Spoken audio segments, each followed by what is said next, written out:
pemirsa, kembali lagi di program Sehat Bersama Rumah Sakit Evarina.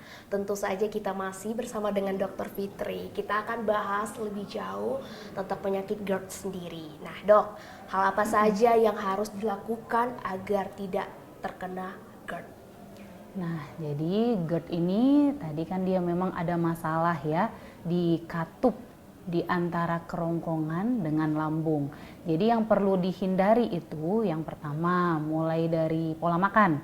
Arti pola makan, makannya harus tepat waktu. Kemudian yang harus dihindari adalah makan terlalu pedas, kemudian makannya terlalu berlemak, terlalu asam. Kemudian jangan telat makan dan makan secukupnya, jangan makan berlebih.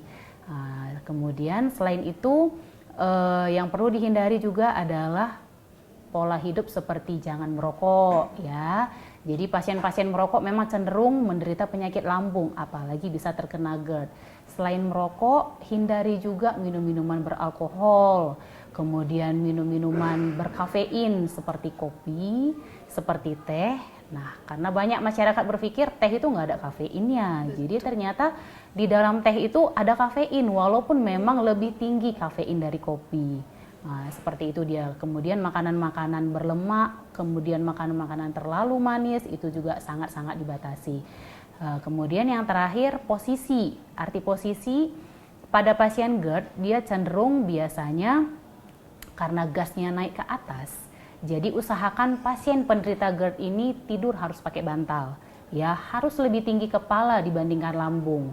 Jangan dia nggak pakai bantal, nanti memang jadi sering muncul keluhan-keluhannya sering muncul. Seperti itu. Baik dok. Nah mungkin ini tantangan tersendiri bagi masyarakat Sumatera Utara ya dok. Iya, seperti betul. yang dokter jelaskan bahwa makanan yang dikonsumsi yang pedas, berlemak itu sangat seleranya masyarakat. Khas masyarakat Batak sepertinya. Jadi itu harus dikurang-kurangi ya dok. Benar-benar.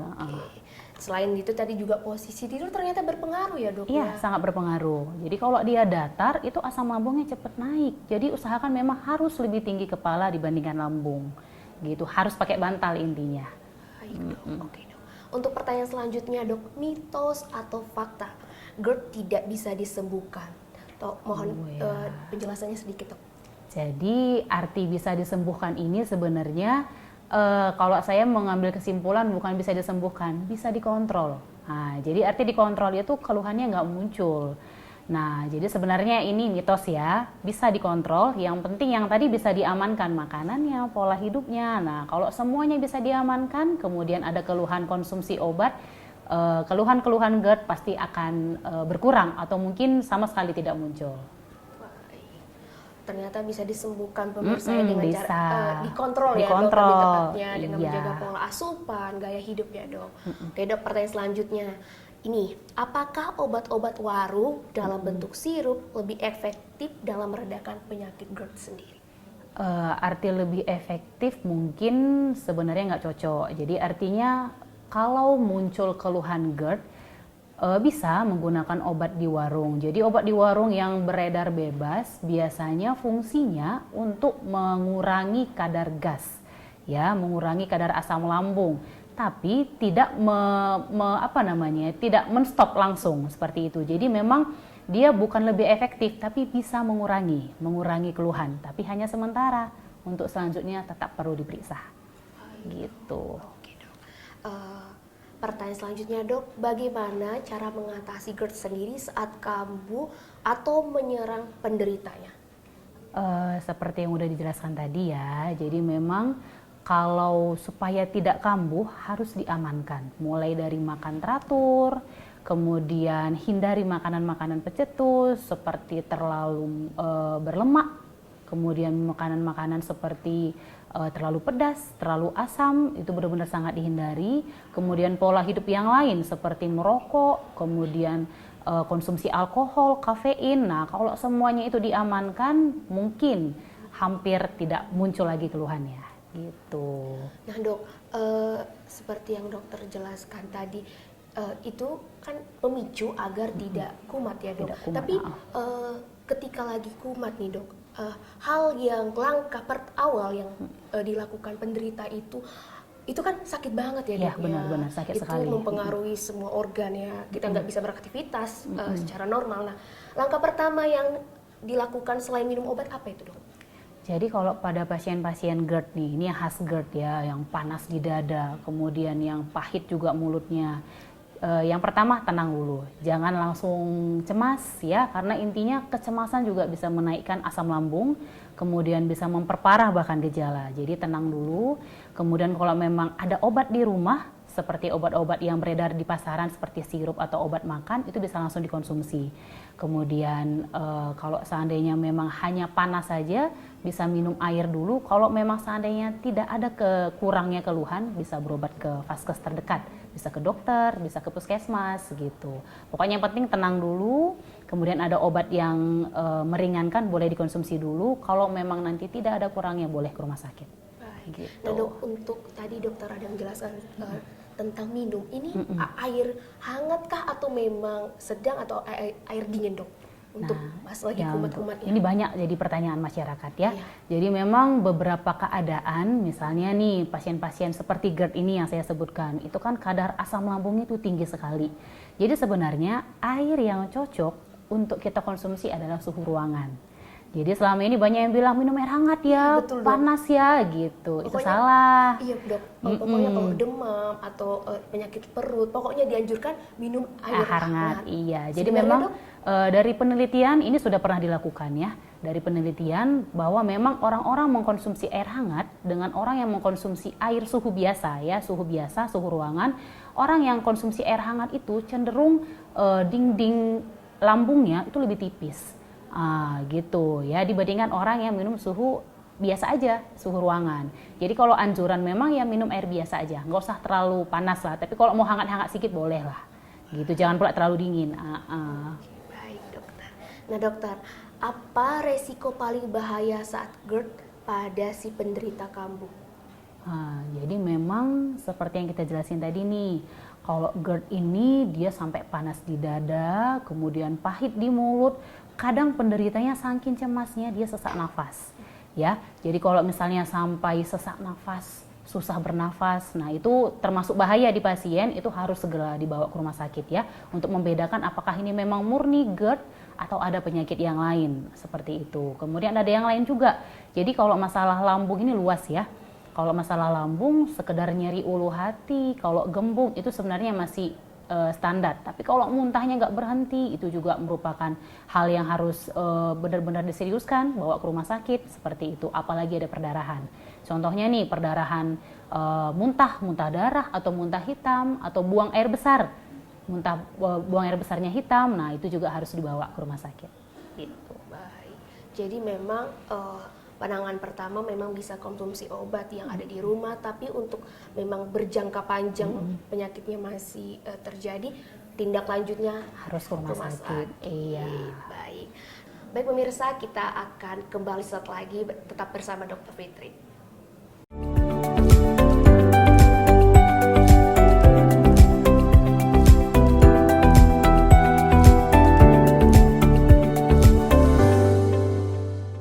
Pemirsa, masih di program Sehat Bersama Rumah Sakit Efarida bersama Dr. Fitri. Oke, kita akan membahas tentang mitos atau fakta minum kopi hitam tanpa gula atau susu aman bagi penderita GERD sendiri. Tolong jelaskan, Dok. Jadi mitos atau fakta tadi ya, ini mitos ya. Kenapa? Kembali lagi nih, GERD kan memang salah satu penyebabnya itu kafein. Selama ini yang kita pikir jangan-jangan karena susunya nih, atau karena karamelnya, atau karena coklat gitu. Jadi memang khusus penderita GERD sendiri, kopi memang tidak dianjurkan. Jadi ini memang mitos ya. Pertanyaan selanjutnya, seperti yang dijelaskan dokter sebelumnya bahwa penderita GERD sendiri harus rajin, harus sesuai dengan jam-jamnya untuk makan. Nah, untuk asupan makan, dokter, asupan makanan yang bagaimana yang harus dilakukan, harus dikonsumsi oleh si penderita? Jadi memang terkait makanan ya, intinya sebenarnya makan itu makanan sehat. Arti makanan sehat itu ada nasinya, ada lauknya, ada protein, ada sayur ya. Jangan misalnya cuman makan nasi aja nih tok gitu, atau misalnya makan sayur aja nih, banyak nih orang-orang diet nih nggak makan nasi, cuman makan telur aja gitu. Nah itu sebenarnya tidak dianjurkan. Makan tetap tepat waktu, jadi makan itu ada 3 kali sehari ya, makan pagi, siang, dan malam. Nah, supaya seperti yang kita ketahui, kalau makanan di dalam lambung yang makan sehat artinya ada nasi, ada sayur, ada ikan, itu bertahan 6 jam. Ya. Jadi istilahnya dalam 6 jam makanan itu pasti habis dicerna. Kemudian di sela-sela makan pagi ke makan siang itu nggak ada salahnya juga kita bisa konsumsi kudapan ya, snack. Cuman pilihannya jangan terlalu berlemak, jangan pula nanti kita makan-makan yang berlemak, kemudian kopi misalnya. Kalau penderita GERD itu tidak dianjurkan snack itu kopi. Pilihan yang terbaik seperti buah atau misalnya roti yang tidak terlalu manis ya, misalnya kayak roti tawar nih gitu. Kemudian dari makan siang ke makan malam juga bisa kita buat snack selingannya gitu. Cuma memang pilihlah yang seperti yang tadi, tidak terlalu berlemak, tidak terlalu asam, kemudian kafein juga dihindari. Gitu dia. Jadi memang di sela-sela jam makan pagi, siang, dan Ke malam, itu bisa diselingi dengan kudapan. Iya benar. Okay. Untuk makanan yang memang selain pedas nih dok, kan makanan yang jenis makanan apa yang jadi pantangan sekali? Kalau penderita GERD ya, penderita GERD kita fokus penderita GERD nih. Jadi memang yang sangat dipantangkan sekali untuk penderita GERD itu makanan-makanan yang gasnya tinggi. Ya, contoh gasnya tinggi itu misalnya nih seperti makanan-makanan yang buah, saya maksudkan buah-buah seperti durian, itu gasnya tinggi. Kemudian kalau sayur nih yang gasnya tinggi, misalnya seperti brokoli, kemudian seperti kol, nah itu kan gasnya tinggi. Paling itu yang perlu dihindari. Di samping yang tadi ya, yang berkafein, yang terlalu berlemak itu tetap dihindari juga. Baik dok, saya pernah baca tahu juga termasuk nggak dok? Nah kalau tahu itu kan bahan bakunya itu kacang kedelai ya. Dan sepertinya sih dari yang pernah kita baca, diteliti, tahu tuh nggak ada masalah. Cuman mungkin cara memasaknya.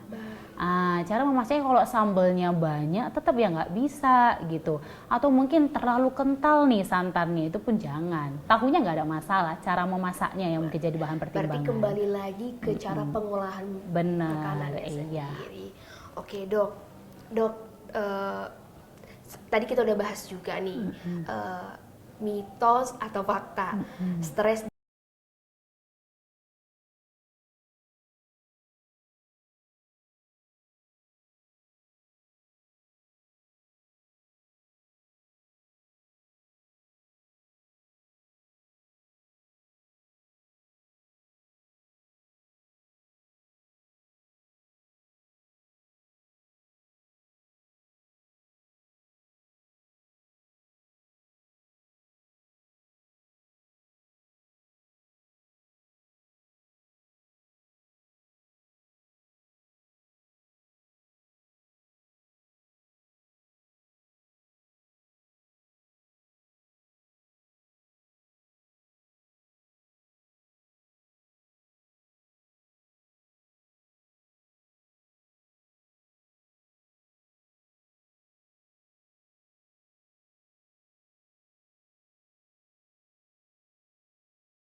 Aktivitas yang tinggi seringkali mengabaikan pola hidup sehat. Kurangnya jam tidur, tidak memiliki waktu berolahraga, kebiasaan konsumsi makanan cepat saji dan waktu makan yang tidak teratur, serta tingkat stres yang tinggi, seringkali dapat memicu penyakit pada lambung. Penyakit asam lambung kronis yang tidak ditangani bisa berdampak buruk. Bagaimana penjelasannya? Berikut akan dibahas dalam Sehat Bersama Rumah Sakit Evarina.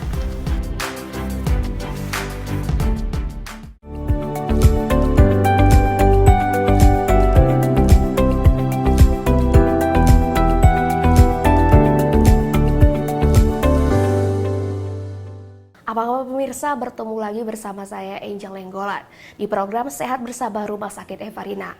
Pemirsa, pernahkah mengalami perih di perut lalu mulut terasa asam, disertai rasa perih atau panas di dada hingga ke tenggorokan? Hati-hati, bisa saja itu adalah gejala GERD atau penyakit lambung kronis. Lalu apa yang membedakan MAH dengan GERD atau penyakit lambung? Akan kita bahas bersama dengan Dr. Fitri. Halo dok, apa kabar? Baik. Oke, dok. Dok, untuk pertanyaan pertama nih, apa yang dimaksud dengan GERD sendiri, dok? Ya, jadi GERD ini kepanjangan dari gastroesophageal reflux disease, di mana ada aliran balik dari lambung naik ke kerongkongan. Jadi biasanya asam lambung di dalam lambung nih, ini dia naik ke atas, gitu. Untuk pertanyaan selanjutnya, apa yang membedakan penyakit GERD dengan penyakit MAH? Ya, jadi penyakit MAH sendiri, arti MAH itu sebenarnya bahasa Belanda ya, artinya lambung. Kalau penyakit MAH, dia fokusnya di lambung. Jadi kenaikan asam lambung ya di dalam lambung. Tapi kalau GERD, dia asam lambungnya itu naik ke kerongkongan. Jadi memang ada beberapa penyebab, biasanya lemah klep atau katup di antara kerongkongan ke lambung. Jadi asamnya bocor naik ke atas. Nah, itulah perbedaannya. Oke, jadi itu salah satu perbedaan aja. Nah dok, untuk faktor seperti yang sudah dokter jelaskan sebelumnya, selain itu dok, faktor apa saja yang menyebabkan GERD ini sendiri? Nah, kalau GERD ini sendiri banyak faktor penyebabnya. Jadi memang ada dia kelainan di klepnya, ya, ada kelainan klepnya, kelemahan klepnya, kemudian ada juga waktu pengisian lambung yang sangat lambat. Kemudian bisa ada penyakit-penyakit yang lain seperti kegemukan, obesitas, kemudian ada makanan-makanan yang seperti berlemak, terlalu pedas, terlalu asam. Nah, itu juga sangat mempengaruhi. Jadi bukan dari faktor dalam, ternyata faktor eksternal seperti makanan yang kita konsumsi ya dok ya? Iya, benar sekali, dari luar biasanya yang lebih mempengaruhi keadaan GERD ini sendiri. Yang asam, pedas. Pedas. Oke dok, apakah MAH sendiri bisa berisiko menjadi GERD pada asam lambung? Ya, jadi memang bisa kita bedakan ya. Kalau dia sakit MAH memang murni di lambung. Kalau GERD dia lebih alirannya ke arah kerongkongan, ke arah esofagus. Cuman kalau seandainya sakit MAH, terlalu tinggi kadar asam lambung pun bisa menyebabkan GERD. Jadi bisa, sakit MAH ini bisa menyebabkan GERD. Oke dok. Untuk apa saja gejala atau keluhan yang dirasakan si penderita GERD ini sendiri dok? Kalau misalnya sudah mulai terasa akan muncul. Nah, kalau GERD biasanya khas sekali itu adalah panas di dada. Jadi berbeda dengan penyakit MAH biasa ya. Kalau penyakit MAH biasa itu ada dia nyeri ulu hati, ada yang dia gembung. Tapi kalau GERD sendiri biasanya lebih khas di panas di dada, kemudian pahit terasa di mulut. Tapi bisa saja penyakit lambung bersama dengan GERD muncul. Jadi ada dia gembung. Tapi yang paling khas itu adalah panas di dada dan rasa pahit di mulut. Baik. Untuk seperti pusing atau seringkali kita kalau misalnya MAH kumat itu keringat dingin dok, itu bagaimana dok? Nah, jadi ini yang kadang bisa banyak pertanyaan di masyarakat ya. Jadi karena panas di dada itu mirip kayak penyakit jantung. Jadi kadang ada juga seperti keringat dingin, itu mirip seperti penyakit jantung. Cuman memang di dalam GERD ini sendiri karena khasnya itu panas di dada, kenapa? Karena kan asamnya naik ke atas. Itu dia naik ke kerongkongan, pada akhirnya panas di dada bisa menyebabkan keringat dingin. Seperti itu, makanya kadang bisa pening, kadang keringat dingin, sampai pahit di mulut. Seperti itu dia kalau GERD-nya. Iya. betul. Karena seperti yang dokter jelaskan tadi, banyak persepsi dari masyarakat sendiri kalau sudah panas di dada Panas pasti dada. diagnosanya mereka Jantung nih jantung gitu. nih, padahal iya. sebenarnya bisa GERD. oke, Iya. Nah dok, untuk pertanyaan selanjutnya dok, mitos atau fakta nih, lemon atau jeruk nipis, mohon maaf, nipis dapat mengurangi asam lambung. Itu gimana dok? Ya pastinya mitos ya. Karena kita tahu di dalam lambung itu asam. Kemudian terlalu tinggi gasnya naik ke atas, apalagi makanan dari luar asam semakin tinggi lagi. Jadi ini memang mitos. Jadi bukan berarti kita harus penderita lambung, penderita GERD ini minum jeruk nipis, itu salah. Mengkonsumsi rutin dapat menyembuhkan. Iya, menyembuhkan, salah ya. Ini mitos ya. Wah, pemirsa, nah sekarang sudah terjawab bahwa lemon atau jeruk nipis itu untuk menyembuhkan penyakit MA atau GERD sendiri itu mitos. Pemirsa, kita akan setelah iklan berikut ini kita akan kembali membahas apa yang harus dilakukan agar tidak terkena penyakit GERD. Tetap di Sehat Bersama